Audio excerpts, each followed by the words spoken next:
Hello hi दोस्तों, मैं हूं मधुबाला। मेरे यूट्यूब चैनल में आप सभी का स्वागत है। सुनते हैं आज फिर एक नई कहानी। ये कहानी हमारी माताओं बहनों को समर्पित है। एक स्त्री हमेशा अपने काम में व्यस्त रहती थी, कभी किसी से कोई शिकायत नहीं करती थी। एक दिन ऐसा क्या हुआ कि वो गुमसुम सी रहने लगी। एक बार की बात है, बेटा कॉलेज से आते ही बोलता है, मम्मी कुछ खाने को दे दो, बहुत भूख लगी है। यह सुनकर माँ कहती है, बेटा बोला तो था तुझे सुबह कि कुछ ले जा कॉलेज में, सब्जी तो तैयार थी। बेटा बोला, यार मम्मी अपना ज्ञान ना अपने पास रखा करो, अभी जो कहा है वो दो बस। वह खाना लेकर आई तो बेटे की आंख लगी हुई थी। माँ ने जाकर बेटे को जगा दिया कि कुछ खाकर सो जाएगा, मगर बेटा उठते ही माँ पर झल्लाने लगता है। जब आग लग गई थी तो तुमने मुझे उठाया क्यों? माँ बोली, तूने ही तो कुछ बनाने को कहा था। बेटा बोला, माँ कभी तो दिमाग से काम लिया करो, कॉलेज की टेंशन रहती है, रात सोया भी नहीं था और तुम ये अजीब से काम करती रहती हो। खाना रख दो, खा लूंगा। माँ बेटे के कमरे से निकल कर आती है, तभी घंटी की आवाज सुनकर दरवाजे की ओर बढ़ती है। दरवाजा खोलती है तो बेटी दरवाजे पर खड़ी है। माँ प्यार से पूछती है, आ गई बेटा, कैसा रहा एग्जाम? बेटी अंदर आते ही बैग पटक कर बोली, मम्मी आज पेपर अच्छा नहीं हुआ। माँ बोली, कोई बात नहीं, दोबारा मेहनत से पढ़ना, पास हो जाओगी। बेटी गुस्से में चीखती है, अगली बार क्या, रिजल्ट तो इस बार ही खराब हुआ है ना, तुमको कुछ पता भी नहीं है, जाओ अपना काम करो। वह बेटी के कमरे से भी निकल गई। शाम को पतिदेव आए तो उनका भी मूड ऑफ था। वह पति से हालचाल जानने की कोशिश करती है तो वह भी झल्ला पड़ता है, यार तुम अब कुछ बात मत करो, एक तो पहले ही बॉस से ऑफिस में बहुत कुछ सुनने को मिला है और अब तुम मत शुरू हो जाना। पति से भी डांट खाकर वह खाना देकर अपने कमरे में चली जाती है।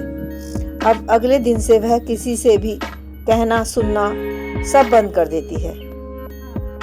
जो जैसा कहता था वह कर देती थी।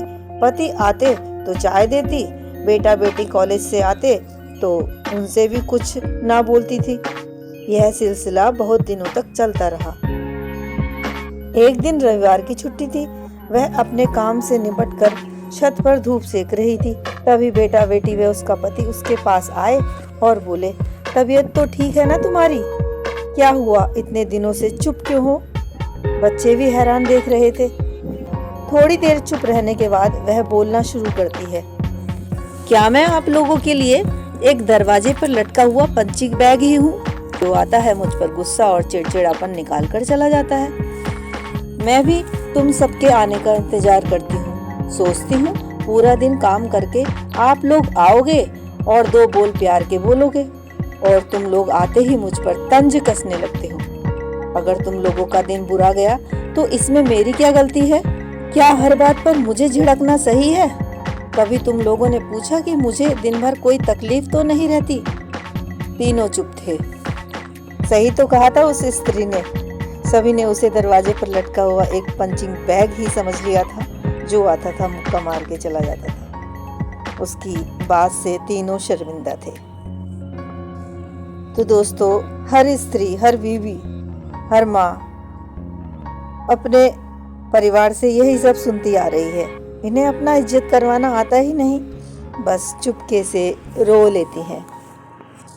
हर स्त्री किसी न किसी रूप से हर जगह प्रताड़ना की शिकार हो रही है। हर घर में हर चीज का गुस्सा उन पर निकाला जाता है।